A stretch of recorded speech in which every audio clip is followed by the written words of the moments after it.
I have here a collection of essays by William Robertson Nicoll from 1913, and it's a collection of articles that were published individually over the course of several years in a weekly publication.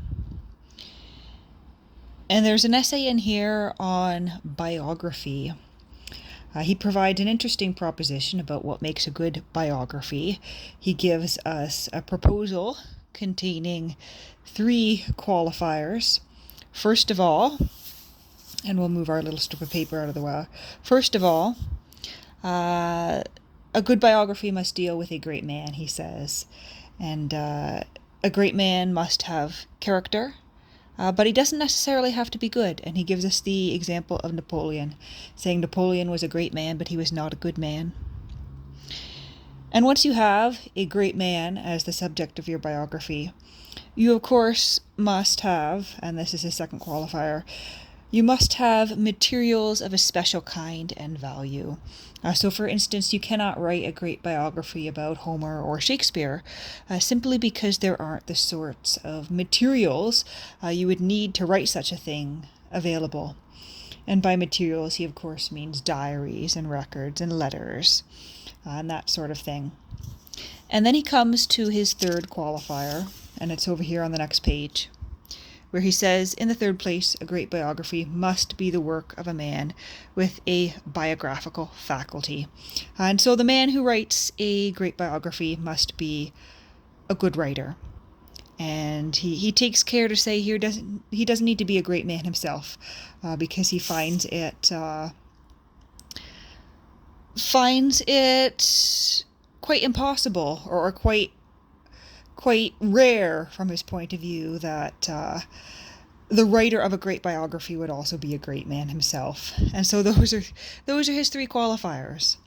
And I think I agree with him for the most part. Certainly, a good biography needs to be about a great person. And we, of course, give, I give a broad definition to the idea of a great person. By great, they must have done something of significance, or at least have had something interesting occur in their life. Because we're certainly not going to want to read a biography about someone who lives, a very mundane life and never did anything interesting. And they've got to be interesting and inspirational in some way. I suppose there are biographies that are not inspirational, but I wouldn't necessarily consider those great from my perspective. Certainly you could have a good biography of, someone like Stalin or Hitler, but I don't think you would necessarily call those a great biography. And then, of course, you must have those materials available, certainly. Some of the best biographies I've ever read have been those for which the author had access to a great number of resources. Biographies of Simone de Beauvoir, Diderot's biography of de Beauvoir, one of the best I've read. Of course, Boswell's biography of Johnson. He had access to a great wealth of information.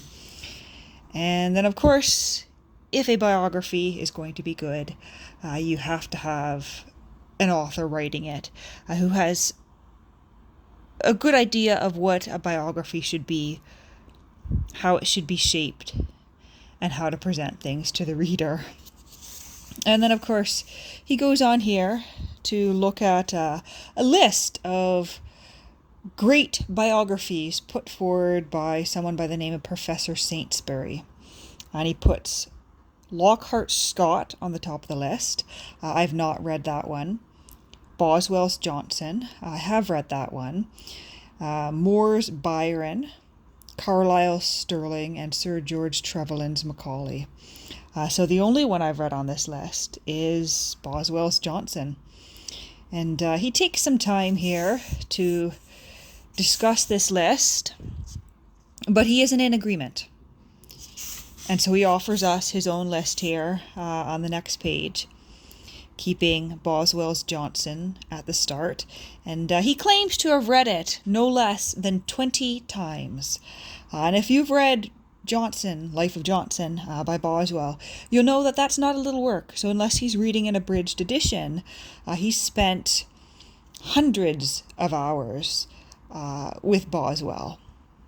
And so if he spent hundreds of hours and still wants to go back, that's a sign that that's a great biography.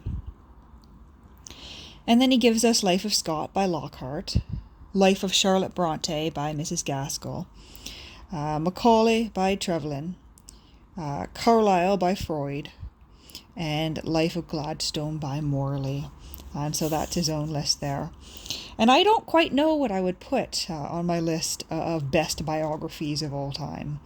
I think some of the best biographical works I've ever read have been autobiographical works, because nothing is more interesting to me than reading the work of someone who is, analyzing their own thoughts and their own life. And certainly it's very interesting when someone analyzes the life of another person, but there's just something about autobiographical works that I find immensely interesting. But I think if I had to start putting together a list, as with this list here, I think Life of Johnson would definitely make the list. Probably Deirdre Bair's biography of Simone de Beauvoir.